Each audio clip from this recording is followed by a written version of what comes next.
Hello बच्चों, आपका स्वागत है आपके प्रिय चैनल स्टडी गाइस में। तो आज हम आपके लिए विज्ञान अर्थात इंग्लिश में साइंस का परिभाषा अर्थात डेफिनेशन लाए। हम किसी भी विषय को पढ़ने में शुरुआत करें या फिर कुछ भी उसके बारे में जानें तो सबसे महत्वपूर्ण चीज़ होता है पहले उसकी परिभाषा अर्थात अर्थ या फिर इंग्लिश में कह सकते हैं डेफिनेशन का हमें भली भांति ज्ञान हो, यानी कि पूर्ण तरह से एक तरह से उसके बारे में हमें उसकी परिभाषा का संपूर्ण ज्ञान हो, सभी चीज़ जाने। तो सबसे पहले विज्ञान, यह दो शब्दों के मेल से बना है, वि धन ज्ञान, अर्थात वी का अर्थात होता है विशेष ज्ञान। यह लैटिन शब्द है।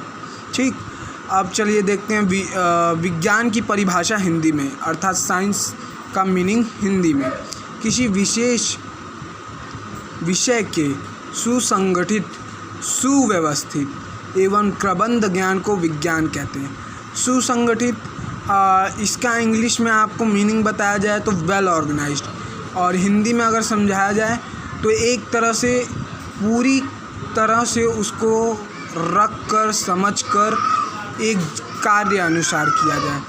और सुव्यवस्थित का तो अर्थ आप जानते ही हैं, एक समय से हमेशा उसी तरह। और एवं क्रमबद्ध किसको कहते हैं? जब जैसे मान लीजिए आपका खून है बी पॉजिटिव और मेरा खून है ए पॉजिटिव, तो मैं ए पॉजिटिव खून को ए व्यक्ति को ही दे सकता हूँ और बी वाला बी को ही दे सकता है। उसी तरह किसी भी वस्तु अर्थात पेड़ पौधे के ज्ञान को पेड़ पौधे में, विज्ञान ज्ञान को विज्ञान में, भौतिक ज्ञान को भौतिक विज्ञान में, यानी कि एक क्रमबद्ध में एक नियमानुसार लेखन को क्रमबद्ध ज्ञान कहा जाता है। अब इसका साइंस, इंग्लिश में इसे साइंस कहा जाता है। डेफिनेशन चलिए देखें। It is a branch of subject in which we study different facts, अलग अलग तरह की बातें जानते हैं, with their reason and result with practical, उनके पीछे का कारण भी हमें इसमें पता चलता है और उसे प्रैक्टिकल अर्थात हम उसे करके भी देखते हैं। लास्ट का शब्द जो मैंने इंग्लिश में लिखा है वहाँ हिंदी में नहीं लिखा है, इसलिए उसको यहाँ से इस विषय में ज्ञान का क्षेत्र अत्यंत विशाल है। ये त है, वह ना समझिएगा, ये त है, यानी कि इसमें सभी तरह के विज्ञानों का बहुत ही ज्ञान का क्षेत्र बहुत ही अत्यंत विशाल है, बहुत ही बड़ा है। आप तो इसके बारे में जानते होंगे। अब चलिए उदाहरण देते हैं। उदाहरण, हिंदी में भौतिक विज्ञान, इंग्लिश में फिज़िक्स कहते हैं उसे हम।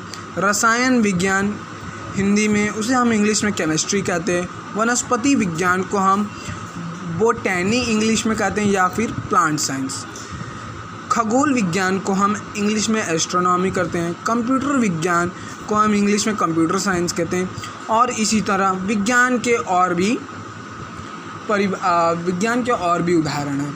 तो हमने पिछले साल अपना जिस तरह कोर्स को स्टार्ट किया था, तो मैं यह बहुत ही महत्वपूर्ण चीज़ आपको बताना भूल गया था, जिसके कारण मैं आज हम जबकि बहुत आगे निकल चुके हैं उसके तब भी मैं आपको यह सब शुरुआत से बता रहा हूँ, क्योंकि जब तक हमारा जड़ मजबूत नहीं होगा तब तक हमारा वृक्ष नहीं खड़ा हो सकता है।